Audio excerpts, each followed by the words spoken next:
বাম, কংগ্রেস, বিজেপি বা তৃণমূল নয়, আইএসএফ এজেন্ট, তাকেও বাধা দেওয়া হচ্ছে কৃষ্ণনগরে আইএসএফ প্রার্থী দিয়েছে, সেখানে আইএসএফ এজেন্টকে বাধা এবং আইএসএফ সেখানে প্রার্থী দেওয়ার পাশাপাশি বুথে এজেন্ট বসাতে গেলে সেখানে বাধাপ্রাপ্ত। কৃষ্ণনগর লোকসভা কেন্দ্র শুধুমাত্র ডায়মন্ড হারবার বা বসিরহাট নয়, এই কৃষ্ণনগরেও আইএসএফ তারা প্রার্থী দেওয়ায় আইএসএফ এর এজেন্ট তিনি বুথে বসতে গেলে তাকে বাধা দেওয়া হয় বলে অভিযোগ।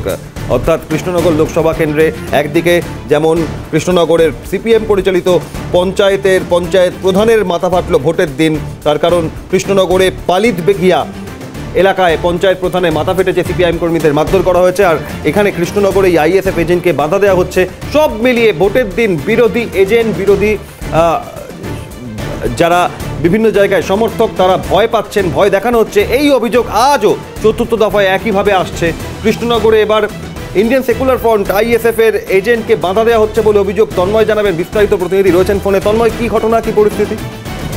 দেখো, সকাল থেকে নদিয়া জুড়ে কিন্তু রীতিমতো একটার পর একটা বিক্ষিপ্ত ঘটনা ঘটছে এবং সেই মতো কিন্তু নদিয়ার চাপড়া, সেই চাপড়ার 175 নম্বর বুথে আইএসএফ এর যে এজেন্ট ফর্ম, সেই এজেন্ট ফর্ম কিন্তু কেড়ে নেওয়ার অভিযোগ শাসক দলের বিরুদ্ধে। অর্থাৎ তৃণমূল কংগ্রেসের যে কর্মী, সেই কর্মী কিন্তু তাকে 100 মিটার ঠিক দূরে আটকে দেয় এবং সেখানে সে যখন সাইকেল করে যাচ্ছিল সেই এজেন্ট ফর্ম কিন্তু কেড়ে নেয় এবং তাকে বসতে দিচ্ছে না।